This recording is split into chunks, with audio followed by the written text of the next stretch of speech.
Hello everyone, welcome back to my channel. कैसे हो आप सब? आई होप कि आप सभी अच्छे होंगे, सेफ़ होंगे और अपनी पढ़ाई भी कर रहे होंगे। तो आज की वीडियो होने वाली आपके लिए काफ़ी हेल्पफुल, क्योंकि आज हम करेंगे सीक्वेंस एंड सीरीज़ के चैप्टर नंबर 4 जो है इनफाइनाइट सीरीज़। उसमें मेनली आपको एक डाउट रहता है, कन्फ्यूजन रहती है कि हमें समझ नहीं आता कि कौन सा टेस्ट हमें कब अप्लाई करना है। तो इस पे मैंने एक वीडियो पहले भी बनाया था जिसमें मैंने आपको ये चीज़ समझाई थी। आप उस वीडियो को भी एक बार ज़रूर देख लेना, वो भी आपके लिए काफ़ी हेल्पफुल रहेगी और ये वाली तो रहेगी। आई डोंट थिंक सो कि ये वीडियो देखने के बाद आपको कोई भी डाउट रहेगा कि कौन सा टेस्ट हमें कब अप्लाई करना है। एक दूसरी बात और, अब जब बुक के अकॉर्डिंग इस चैप्टर को करते हो तो देखो, बुक में सपोज़ आपकी 4.1 है, उसमें आपको डीएलएम्बर्ट रेशियो टेस्ट समझा रखा है।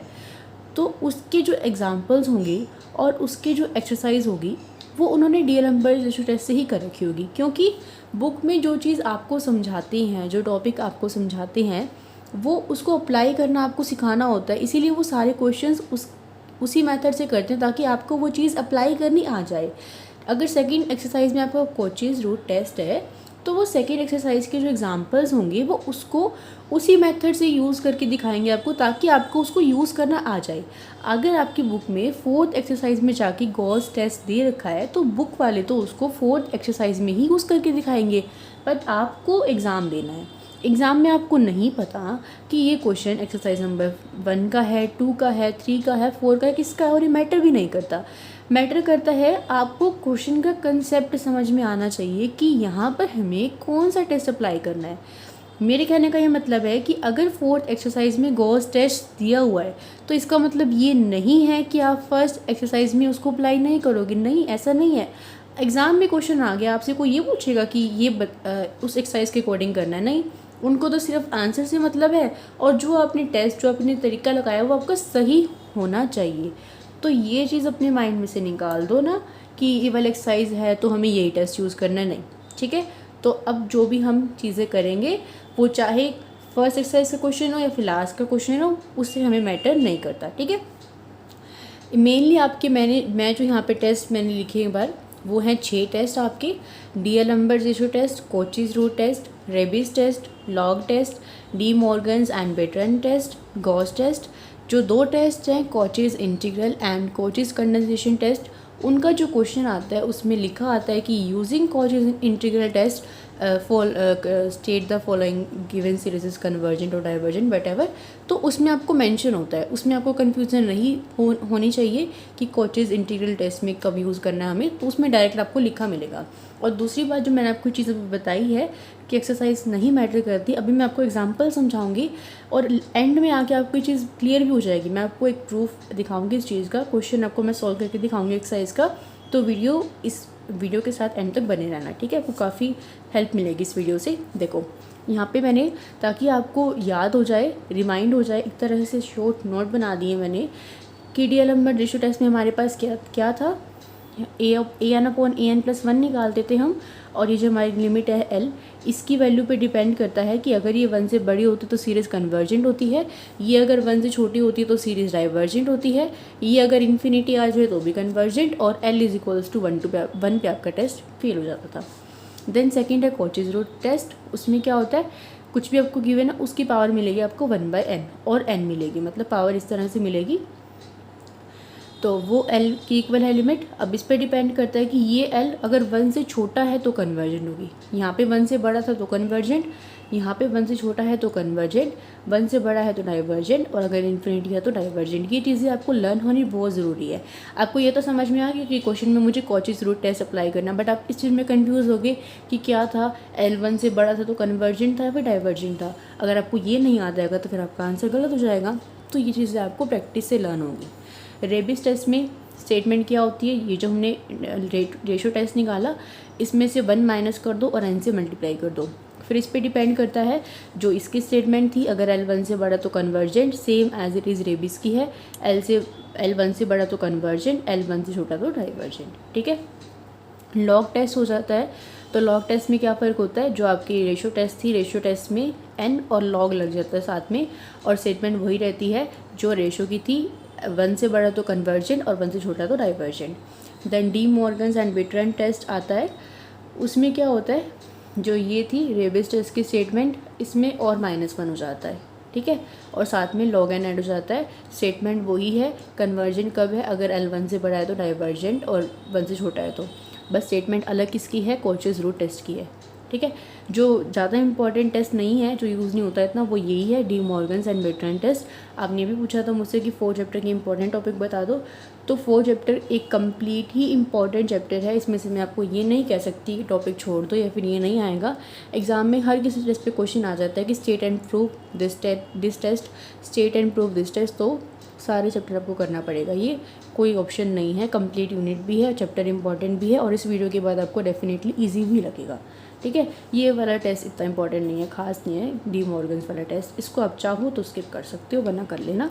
गॉस टेस्ट की स्टेटमेंट ये होती है, कन्वर्जन की वही है, अगर 1 से बड़ा हो तो लैम्डा, और यही एक ऐसा टेस्ट है गॉस टेस्ट जो 1 पे एप्लीकेबल होता है, बाकी सभी टेस्ट 1 पे फेल होते हैं, ठीक है, इस बात को भी ध्यान रखना। तो ये तो थी टेस्ट की एक बेसिक नॉलेज, एक ब्रीफ, ताकि आपको रिमाइंड हो जाए कि हम क्या पढ़ने वाले हैं। अब हम देखेंगे कि कौन सा टेस्ट हमें कब अप्लाई करना है। एक बार मैं आपको ब्रीफ में बताऊंगी स्टेप बाय स्टेप, और उसके बाद हर किसी पे एक एक क्वेश्चन मैंने लिखा हुआ है ऑलरेडी, वीडियो के लिए पहले से ही तैयार किया हुआ कंटेंट, तो वो हम डिस्कस करते हैं, ठीक है। तो देखो, आपका जो क्वेश्चन होगा ना, वो मेनली हर कोई क्वेश्चन आपने रियल नंबर्स रेशो टेस्ट से ही स्टार्ट करना है, अनटिल एंड अनलेस उसमें कोई पावर इस तरह की ना हो। अगर किसी क्वेश्चन की पावर हो, ऊपर n हो, अभी करके सभी के एग्जांपल्स आपको मिलेंगे, एक बार समझ लो मैं क्या कहना चाह रही हूँ। सपोज़ किसी की भी पावर इस तरह से n है कि 2 की कुछ भी है, मतलब 2n+1 की पावर n है, कुछ इस टाइप का क्वेश्चन है जिसमें पावर में n है, तो उसको फिर हम कोचेस रूट टेस्ट की स्टेटमेंट क्या आती, an की पावर 1/n। तो अगर ऐसा हो तो आपने कोचेस रूट टेस्ट से अपने क्वेश्चन को स्टार्ट करना है, अदरवाइज आपने रेशो टेस्ट ही अप्लाई करना है। अब बात आती है कि अगर रेशो टेस्ट फेल हो जाए, क्योंकि आपको पता है कि अगर आपकी वैल्यू 1 की इक्वल आ गई, सपोज अगर x है, अगर वो 1 की इक्वल आ गई तो वो फेल हो जाएगा रेशो टेस्ट। अगर कोची टेस्ट भी है, जनरली जो कोची टेस्ट वाले क्वेश्चन है ना, वो ये वाले नहीं है कि उनमें फेल वाला सिस्टम नहीं है। अभी हम डिस्कस करेंगे, एग्जाम्पल सिंपल है। आपकी बुक में क्या किया हुआ है, कोचेस टेस्ट के एग्जाम्पल दे रखे हैं 2-3, और उसके बाद डीआर नंबर्स, रेशो टेस्ट और कोचेस टेस्ट को कंपेयर किया हुआ है, जो कि एग्जांपल्स थोड़े से टिपिकल थे, वो मैंने आपको सारे बहुत अच्छे से समझा रखे हैं, तो आप चैनल पे जाके उन वीडियोस को देख सकते हो। अब बात करते हैं कि अगर रेशो टेस्ट फेल हो जाए तो हमें क्या करना है। तो हमारे पास ऑप्शन है कि या तो हम कंपेरिजन टेस्ट लगा सकते हैं, या हम लॉग टेस्ट लगा सकते हैं, या रेबिस टेस्ट लगा सकते हैं, गॉस टेस्ट लगा सकते हैं, और डी मॉर्गन्स टेस्ट लगा सकते हैं। तो हमारे पास 5 ऑप्शन होते हैं टेस्ट के, ठीक है। अब अगर an/an+1 आपने जो निकाला उसके अंदर e है, e का मतलब एक्सपोनेंशियल है, तो सिंपली आपने लॉग टेस्ट अप्लाई कर देना है। कुछ एग्जांपल्स में अगर ऐसा नहीं कर रखा, वैसे तो ऐसे कर ही रखा होगा कि लॉग टेस्ट अप्लाई कर रखा होगा। अगर कोई चीज़ अगर आपको करके नहीं दिखाई हुई ना, सपोज किसी ने डायरेक्ट लॉग टेस्ट लगा रखा है, तो वहाँ पे अपने आप अंडरस्टूड है कि रेशो टेस्ट फेल हो गया तभी लॉग टेस्ट लगा रखा है। तो इस चीज़ में डाउट में मत रहना, स्टार्टिंग रेशो टेस्ट से करनी है। अगर वो फेल हो जाए मान लो, और क्वेश्चन में ई आए, तो आपने लॉग टेस्ट अप्लाई करना है। अभी सारे एग्जांपल्स मैं आपको करवाऊंगी, एक बार इसको समझ लो, ठीक है। अब ठीक है, ये तो बात थी कि अगर ई आ जाए तो ये करना है। अब अगर ई नहीं आया और रेशो टेस्ट भी फेल हो गया तो क्या करोगे। तो आपके पास ऑप्शन क्या है, देखो आपकी मर्ज़ी है कि आप गॉस टेस्ट को अप्लाई कर लो, बट आपको पता है कि गॉस टेस्ट भी 1 पे फेल हो जाएगा, तो कंडीशन है, चांस है कि आपने रेशो टेस्ट अप्लाई किया, वो फेल हो गया, उसके बाद आपने गॉस टेस्ट अप्लाई किया तो वो भी फेल हो जाए, है ना चांस। तो क्या करोगे, तो फिर आपकी मर्ज़ी है, चाहो तो डी मॉर्गन्स टेस्ट लगा लो, या फिर सिंपली कुछ कॉमन आउट लेके कुछ bn मान के an/bn करके कंपैरिजन टेस्ट को लगा दो। ये आपके ऊपर डिपेंड करता है, करके देख लेना आप, ठीक है। और दूसरा मैं मेथड आपको बताती हूँ, ईजी मेथड। अगर आपका रेशो टेस्ट फेल हो जाता है और ई समथिंग कुछ नहीं है क्वेश्चन में, यानी कि लॉग टेस्ट में अप्लाई नहीं हो रहा है, तो आप ऐसे करो, क्वेश्चन की स्टेटमेंट को देखो, अगर पावर ऊपर चली जाती है, मैं करके दिखाती हूँ आपको, अगर पावर ऊपर चली जाती है तो आप वहाँ पे डायरेक्टली गॉस टेस्ट को अप्लाई कर दो। क्या अप्लाई कर दो, डायरेक्टली गॉस टेस्ट को आप अप्लाई कर दो, ठीक है। अगर रेशियो टेस्ट फेल हो जाए तो गॉस टेस्ट को आप अप्लाई कर दो। अगर आप रेबिस टेस्ट को अप्लाई करोगे तो चांस है कि वो भी फेल हो जाएगा, फिर आपको कोई और टेस्ट अप्लाई करना पड़ेगा। बट गॉस टेस्ट का फेल होने का कोई चांस ही नहीं है, क्योंकि वो 1 पे भी एप्लीकेबल है। तो रेशियो टेस्ट फेल हो जाएगा, उसके बाद डायरेक्टली गॉस टेस्ट को अप्लाई कर दो, तो आपके स्टेप्स बच जाएंगे, टाइम भी बच जाएगा। और ये काफ़ी इजी मेथड भी है गॉस टेस्ट को अप्लाई करना। 2 टेस्ट अप्लाई करोगे फिर जाके क्वेश्चन निकलेगा, तो इससे अच्छा है कि आप गॉस टेस्ट को डायरेक्टली अप्लाई कर दो। ठीक है, अब हम स्टेप बाय स्टेप हर किसी मेथड पे एक एक एग्जाम्पल करके देखते हैं, ताकि आपका कंसेप्ट और भी क्लियर हो जाए। अब देखो फर्स्ट एग्जांपल जो डीएल नंबर टिश्यू टेस्ट पे बेस मैंने लिया है, बिल्कुल सिंपल एग्जांपल है। इनकी डिटेल मैंने आपको बहुत अच्छे से हर वीडियो के एग्जांपल में समझाई हुई है, तो मैं आपको यहाँ पे डिटेल एक्सप्लेनेशन नहीं देने वाली हूँ, क्योंकि ये सभी एग्जांपल्स ही हैं और ये मैंने आपको समझा रखे हैं। ठीक है, ये आपके पास गिवन सीरीज थी, इसकी nth टर्म मैंने निकाल ली a ऑफ n+1 निकाल लिया। अब रेशियो टेस्ट में क्या करते हैं, सबसे पहले an/an+1 करते हैं। तो जब मैंने इसको किया, n को इन्फिनिटी पुट किया, तो मेरे पास आंसर क्या आ गया 0। और 0 क्या है, 1 से लेस। रेशियो टेस्ट क्या कहता है, अगर वैल्यू 1 से लेस हो तो सीरीज़ कैसी होती है, डाइवर्जेंट। अब अगर यहाँ 1 आ जाता तो बात करते कि कौन सा टेस्ट अप्लाई करना है, बट क्योंकि यहाँ पे ऐसा कुछ नहीं आया, सिंपल क्वेश्चन था, तो डीएलएम्बर्ट रेशियो टेस्ट से ही मेरा क्वेश्चन यहाँ पे सॉल्व हो गया। ठीक है, समझ में आ गया कि इसका यूज़ कैसे करना है। अब आ जाओ कोची टेस्ट पे कि कोची टेस्ट का क्वेश्चन कैसे सॉल्व करते हैं। आपको ये स्टेटमेंट दे रखी है, n की वैल्यू 2 से स्टार्ट है, क्योंकि log 1 0 हो जाता, फिर वो नॉट डिफाइन हो जाता। nth टर्म दे रखी है, अब 1 की पावर 1 n मान लो, 1 की पावर n मान लोगे तो कोई फ़र्क नहीं पड़ेगा, 1 की पावर भी n मान लो और इस पूरे की पावर भी n, तो पूरे क्वेश्चन की पावर क्या है यहाँ पे n। तो अब हम यहाँ पे अप्लाई कर सकते हैं कॉचीज रूट टेस्ट। क्या होती है कॉचीज रूट टेस्ट की स्टेटमेंट, an की पावर 1/n।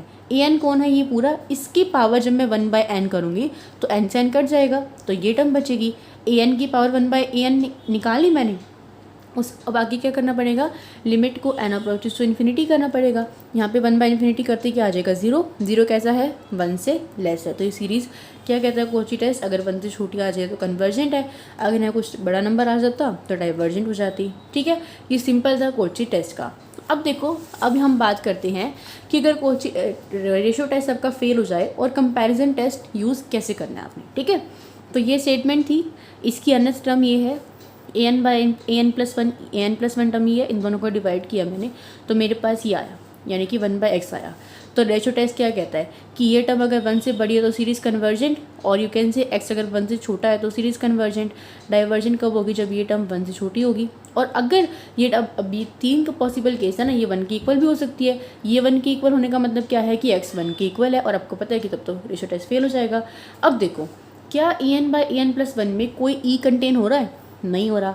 और दूसरी चीज़, क्या इसमें कुछ ऐसा है, मतलब अगर 2 टर्म हो, सपोज 1 + α/β हो और नीचे 1 - α/β हो, तो मैं उसको ऊपर ले जाके 1 उसकी पावर -1 करके, क्योंकि गॉस टेस्ट की स्टेटमेंट क्या होती है, यही तो होती है ना, आपको बाइनोमियल थ्योरम लगानी होती है। तो ना तो यहाँ पे मैं बाइनोमियल थ्योरम लगा सकती, ना मतलब ना मैं यहाँ पे गॉस टेस्ट लगा सकती, ना मैं यहाँ पे लॉग टेस्ट लगा सकती। ठीक है, और रेबिस टेस्ट लगाने का जो मेथड है वो बहुत बड़ा है, तो उसको छोड़ दो। यहाँ पे आपका सिंपल क्वेश्चन कंपैरिजन टेस्ट से हो जाएगा। देखो कैसे होगा, आपकी an क्या है, an क्या है आपकी, ये है।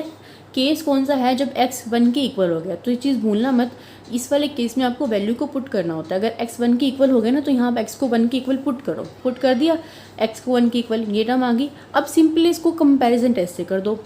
आप देख रहे हो बहुत आसानी से n दिखाई दे रहा है आपको, कॉमन आ रहा है बाहर, n³ बन जाएगा, ये टर्म बन जाएगी, और जो ये टर्म बाहर है इसको bn मान लो।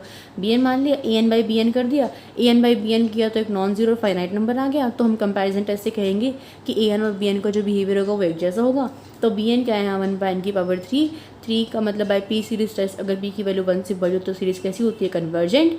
ये कन्वर्जेंट तो an भी कन्वर्जेंट। यहाँ से कब कन्वर्जेंट थी, जब x 1 से छोटा था, और यहाँ पे भी कन्वर्जेंट आ गई कब, जब x 1 के इक्वल है, और डाइवर्जेंट है जब x 1 से बड़ा है। तो बिल्कुल सिंपल था क्वेश्चन, कुछ मुश्किल मुझे तो नहीं लगता इसमें था। ठीक है, समझ आ गया। अब देखो, अगर मुझे लॉग टेस्ट यूज़ करना हो तो ठीक है, मैंने तो ऊपर हेडिंग डाल रखी है ताकि आपको चीज़ें समझ में आ जाए, बट आप ये भी सोच के चलो कि आप एग्ज़ाम में क्वेश्चन को सॉल्व कर रहे हो तो हमें कैसे पता करना है कि इसमें क्या करना है क्या नहीं। तो अगेन ये बहुत इंपॉर्टेंट क्वेश्चन है, ये एग्जाम्पल है, मैंने आपको वीडियो में भी ज़रूर बताया था जब मैंने करवाया था, लॉग टेस्ट वाले एग्जाम्पल में दिया हुआ ये बहुत इंपॉर्टेंट एग्जाम्पल है। फर्स्ट टर्म को नेगलेक्ट करके nth टर्म ये है, n+1th टर्म ये है, दोनों को डिवाइड करके मेरे पास यहाँ पे क्या आया, ये टर्म आ गई मेरे पास। ठीक है, ये टर्म आ गई। तो देखो limit n approaches to infinity किया तो यहाँ पे ये टर्म थी, इसमें से बाहर मैंने जो चीज़ें कट रही थी उसको कर दी। देखो ये रिजल्ट मैंने आपको कल ही प्रूव करवाया है सेकंड चैप्टर में कि 1 + 1/n की पावर n e के इक्वल होता है। अब अगर 2/n है और उसकी पावर n है तो ये किसके इक्वल होगा? देखो 1 + 1/n की पावर n e के इक्वल होता है। यहाँ पे ये टर्म है, अगर मैं 2 से मल्टीप्लाई 2 से डिवाइड कर दूँ तो ये टर्म क्या बन जाएगी? e और उसका स्क्वायर, यानी कि ये टर्म किसके इक्वल आ गई? e स्क्वायर के इक्वल आ गई, और ये किसके इक्वल है? e के इक्वल है। ये वाली टर्म e के इक्वल है, और ये 1/∞ करोगे n को तो 0 हो जाएगा, ये 2/∞ करोगे तो 0 हो जाएगा, यानी कि 1 + 0 1 1 + 0 1। इस एग्जाम्पल की डिटेल एक्सप्लेनेशन आपको चैनल पे मिल जाएगी। ठीक है, ये आ गया, यानी कि आपने इसको सोल्व किया और आपके पास क्या आ गया? e/x। क्या कहा था? अगर क्वेश्चन में e आ जाए तो लॉग टेस्ट अप्लाई करना है। अभी हम रेशो टेस्ट ही कर रहे हैं, उसको पूरा कर लेते हैं। e/x आ गया तो ये टर्म अगर 1 से बड़ी तो सीरीज़ कन्वर्जेंट, अगर 1 से छोटी तो सीरीज़ डाइवर्जेंट, और अगर 1 के इक्वल तो टेस्ट फेल। 1 से बड़ी इसका मतलब ये कन्वर्जेंट, ये सब लिख लेना आप। अब अगर 1 के इक्वल आ गई तो इसका मतलब क्या है कि x e के इक्वल है, तो रेशो टेस्ट तो यहाँ पे फेल हो जाएगा। अब क्योंकि इसके अंदर e है तो मुझे लॉग टेस्ट अप्लाई करना पड़ेगा। ठीक है, an/an+1 क्या आया था? ये आया था। केस कौन सा चल रहा है? जब x e के इक्वल है, तो यहाँ x को e से रिप्लेस करो, ये चीज़ ज़रूर करनी है, भूलना मत। ये an/an+1 में x को e पुट कर दिया तो ये आ गया। अब लॉग टेस्ट अप्लाई करना है तो सॉल्व करने के लिए लॉग आपको लेना पड़ेगा दोनों साइड, यहाँ पे भी लॉग, यहाँ पे भी लॉग ले लिया, ये लॉग ले लिया, ये लॉग ले लिया। लॉग m/n वाली आइडेंटिटी लगा दो तो क्या बन जाएगा? ये लॉग ऑफ m - n और माइनस लॉग ऑफ e। ठीक है, अगर 2 टर्म्स होती हैं तो लॉग m - n होता है, अगर 3 टर्म्स है तो 3 टर्म्स में साथ में लॉग लग जाएगा। ठीक है, उसके बाद लॉग m की पावर n लगा दिया, n log m minus this कर दिया, ये एक्सपेंशन खोल दिया, आगे सब जो कट रहा था काट दिया, ये टर्म आ गई, ये टर्म आ गई। अभी हम क्या कर रहे थे? अभी हम क्या निकाल रहे थे? लॉग ऑफ en/en+1 की वैल्यू थी यहाँ तक, बट लॉग टेस्ट की स्टेटमेंट क्या है? अभी हमने डिस्कस की थी n log an/en+1, तो दोनों साइड n से मल्टीप्लाई कर दो। यहाँ n से मल्टीप्लाई किया, लॉग टेस्ट की स्टेटमेंट बन गई, और यहाँ मल्टीप्लाई किया तो ये स्टेटमेंट आ गई। n को इन्फिनिटी पुट करोगे, 1/∞ 0 खत्म, ये कितना आ गया? -1/2।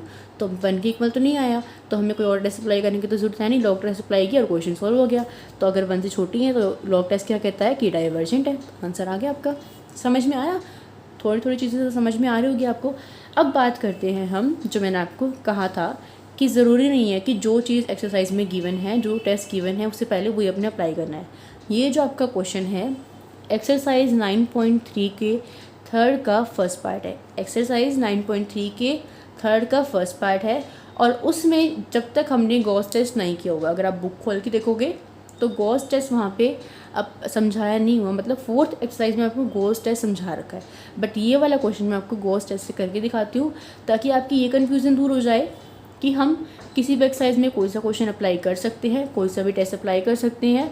दूसरा ये कि एक क्वेश्चन को डिफरेंट मेथड से भी करा जा सकता है, और तीसरा ये कि मैंने आपको जो चीज़ बोली थी कि अगर रेशो टेस्ट फेल हो जाता है तो आप डायरेक्टली गॉस टेस्ट को अप्लाई कर सकते हो। तीनों ही डाटा आपके क्लियर हो जाएंगे, क्योंकि इस क्वेश्चन को मैंने आपको दोनों मेथड से करके दिखाया है। ठीक है, तो पहला मेथड देखो गॉस टेस्ट वाला, ये आपकी स्टेटमेंट थी, इसकी अनदर टर्म बना ली मैंने। इसको नेगलेक्ट कर दो, फर्स्ट टर्म है तो अल्फ़ा है, सेकंड है तो अल्फ़ा + 1 है, क्योंकि एक्सरसाइज का क्वेश्चन है तो मैंने समझाया नहीं पहले आपको, इसलिए मैं बता देती हूँ। फर्स्ट है तो अल्फ़ा है, सेकंड है तो अल्फ़ा + 1 है, थर्ड है तो अल्फ़ा + 2 ऐड हो रहा है, तो nth टर्म होगी तो अल्फ़ा + n-1 ऐड होगा। सेम एज इट इज़ नीचे है, फर्स्ट टर्म है तो बीटा, सेकंड टर्म है तो बीटा + 1, थर्ड टर्म है तो बीटा + 2, तो nth टर्म में बीटा + n-1, ये nth टर्म बन गई।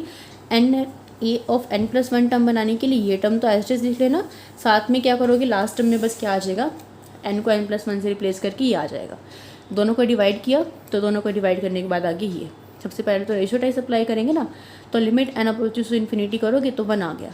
अब इस क्वेश्चन में तो 1 ही आ गया, कुछ और आया ही नहीं कि कोई ना छोटा नंबर आया, मैं कह देती कि भी ये छोटा है तो डाइवर्जेंट 1 है, तो अब सीधा ही 1 आ गया, तो क्या करें? सीधा 1 आ गया तो आपकी मर्ज़ी है, गॉस टेस्ट अप्लाई कर लो, या फिर अगर आपका मन है रेबिस टेस्ट अप्लाई करने का तो वो कर लो। ठीक है, मैं आपको गॉस टेस्ट अप्लाई करके दिखाती हूँ पहले।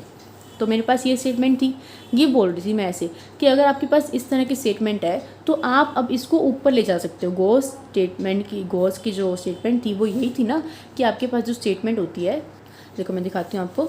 हमने गॉस टेस्ट किया तो उसकी स्टेटमेंट क्या थी, an/an+1 किस टाइप का होना चाहिए, 1 + λ/n + गामा n/n⁻1 प्लस ये इस टाइप का होना चाहिए। ठीक है, तो यहाँ पे हमारे पास इसी टाइप का है ये।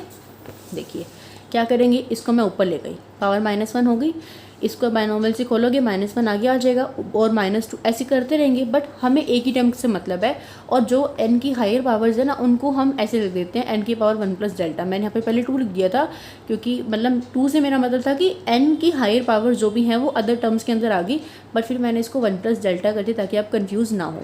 ठीक है, आपको बस कंसेप्ट से मतलब है कि इसके अंदर वो टर्म्स है n की पावर 2 n की पावर 3 वाली सारी टर्म्स है। ठीक है, हमें बस इन दोनों टर्म्स से काम है, तो मैंने इनको मल्टीप्लाई कर दिया और फिर ये टर्म आए थे तो मैंने इसको भी इस ब्रैकेट के अंदर ही ले लिया। मुझे सिर्फ ये वाली टर्म्स चाहिए थी, इसमें से मैंने 1/n कॉमन ले लिया तो मेरे पास ये आ गया। अब इसको कंपेयर करो जो आपकी गॉस टेस्ट की स्टेटमेंट होती है। क्या होती है गॉस टेस्ट की स्टेटमेंट, ये होती है आपके पास सेम बन रहा है। यहाँ पे देखो ये वाली टर्म ये बन रही है, 1 ये बन रहा है, तो 1 यहाँ पे क्या होना चाहिए λ/n, और यहाँ पे n है तो ऊपर वाली जो टर्म है वो लैम्डा का काम करेगी। लैम्डा का काम कौन करेगा यहाँ इस क्वेश्चन में, बीटा माइनस गामा। तो अब गॉस टेस्ट क्या कहता है कि अगर ये वैल्यू 1 से बड़ी हो तो सीरीज़ कन्वर्जेंट, अगर ये 1 हो या 1 से छोटी हो तो सीरीज़ डाइवर्जेंट। तो गॉस टेस्ट की स्टेटमेंट लगा दी और सिंपली आपका आंसर आ गया। बुक में आंसर को मैच कर सकते हो, यही आपका आंसर है। बाय यूजिंग गॉस टेस्ट भी यही आएगा और बाकी यूजिंग अनदर मेथड भी यही आएगा। तो बेनिफिट क्या है गॉस टेस्ट को यूज़ करने का कि आपको कोई दूसरा टेस्ट अब अप्लाई करने की ज़रूरत नहीं है, क्योंकि ये एक ऐसा टेस्ट है जो 1 पे भी फेल नहीं होता। तो आपका टाइम, आपके मेहनत बच जाएगी और गलती होने के भी चांसेस कम होते हैं। ठीक है, अब इसी क्वेश्चन को सेम करके दिखाती हूँ रेबिस टेस्ट से। देखो ये वीडियो बहुत ज़्यादा हेल्पफुल रहने वाले आपके लिए और इसमें बहुत मेहनत लगी है, तो प्लीज़ इस वीडियो को लाइक ज़रूर कर देना। पता नहीं आप लोग लाइक क्यों नहीं करते हो, व्यूज़ तो आ जाते हैं वीडियोस पे, देख भी लेते हो, समझ भी लेते हो, पढ़ भी लेते हो, बट लाइक नहीं करते। आई डोंट नो क्यों नहीं करते। प्लीज़ किसी की भी वीडियो होती है, हर किसी की वीडियो में मेहनत होती है, उसको प्लीज़ लाइक कर दिया करो, अच्छा लगता है और कुछ नहीं मिलता। ठीक है, तो ये वही क्वेश्चन है, मैंने बिल्कुल सेम मेथड फॉलो किया है। अभी nth term a(n+1) term divide किया, डिवाइड करने के बाद 1 आया, तो 1 पे तो भाई रेशियो टेस्ट फेल हो गया। अब आपको होगी कि हम तो रेबिस टेस्ट अप्लाई करेंगे, तो ठीक है कर लेते हैं Raabe's test apply. Raabe's test की स्टेटमेंट क्या होती है, n × an/an+1 -1। तो उसके लिए पहले ये टर्म उठाई, दोनों साइड -1 कर दिया, दोनों को n से मल्टीप्लाई कर दिया, तो आपके पास ये टर्म बच गई अब रेबिस टेस्ट की। अब रेबिस टेस्ट क्या कहता है, अगर ये 1 से बड़ी तो कन्वर्जेंट, 1 से छोटी तो डाइवर्जेंट, बट 1 पे तो ये भी फेल हो जाएगा। तो एट 1 पे ये टेस्ट फेल हो गया। अब आपको एक और टेस्ट अप्लाई करना पड़ेगा। तो an आपकी ये थी, फेल किस पे हो रहा है, ये इस टर्म पे हो रहा है, यानी कि बीटा की वैल्यू 1 + अल्फा पे फेल हो रहा है। तो अब यहाँ पे क्या करो, सिंपली कंपैरिजन टेस्ट अप्लाई कर लो। मैंने आपको कहा था ना कि आपकी मर्ज़ी, आप डी मॉर्गन टेस्ट भी अप्लाई कर सकते हो या फिर कंपैरिजन भी आपकी मर्ज़ी है, क्वेश्चन पे भी थोड़ा सा डिपेंड करता है ये। तो मैं आपको कंपैरिजन से ही करके दिखा रही हूँ। बीटा को 1 + अल्फा पुट कर दो यहाँ नीचे वाली टर्म में, तो सारा क्वेश्चन में आपका अल्फा में हो गया। अल्फा में हो गया तो यहाँ पे ये सारा कुछ कट हो जाएगा, सिर्फ ये वाला अल्फा बचेगा और ये वाली लास्ट टर्म बचेगी, ये दोनों टर्म्स बचेगी। यहाँ से इनको कॉमन ले लिया तो ये टर्म बच गई, क्योंकि मुझे bn लेट करना था कुछ ना कुछ, तो मैंने अब 1/n को bn लेट कर लिया, an/bn निकाला, ये टर्म आ गई। ठीक है, लिमिट को इन्फिनिटी पुट किया तो ये तो 0 बन गई, तो क्या आ गया अल्फा। नॉन जीरो है, फाइनाइट है, इन दोनों का बिहेवियर एक जैसा होगा। bn का चेक किया, by p series test divergent है तो en का भी डाइवर्जेंट। तो अब यहाँ पे क्या देखा हमने कि रेबिस टेस्ट से हमारा डायरेक्ट रिजल्ट नहीं आया, उसके बाद भी मुझे एक और टेस्ट अप्लाई करना पड़ा। तो आपके क्वेश्चन में 3 टेस्ट अप्लाई करने पड़ेंगे। इस तरह से करोगे तो अब आपकी मर्ज़ी है कि आपको कौन सा मेथड अच्छा लगा, ईजी लगा। ठीक है, तो ये थी आज की वीडियो, जिसमें आई थिंक कि आपके जो भी डाउट्स थे टेस्ट से रिलेटेड वो सारे के सारे मैंने सॉल्व कर दिए होंगे, दूर कर दिए होंगे। बट फिर भी अगर आपके माइंड में कोई भी डाउट रहता है तो आप मुझसे पूछ सकते हो, और अगर नहीं रहता है, समझ में आ गई, पसंद आ गई, तो प्लीज़ मुझे ये चीज़ बता देना कि हाँ हमें चीज़ समझ में आ गई है। और वीडियो को अपने फ्रेंड्स के साथ शेयर कर देना, क्योंकि एग्ज़ाम का टाइम है, हर किसी को इस तरह की वीडियोस की ज़रूरत होती है, तो प्लीज़ शेयर कर देना सबके साथ। ओके, तो मिलते हैं किसी नेक्स्ट वीडियो में, तब तक के लिए bye bye, take care, keep watching, keep studying and all the very best for your exams.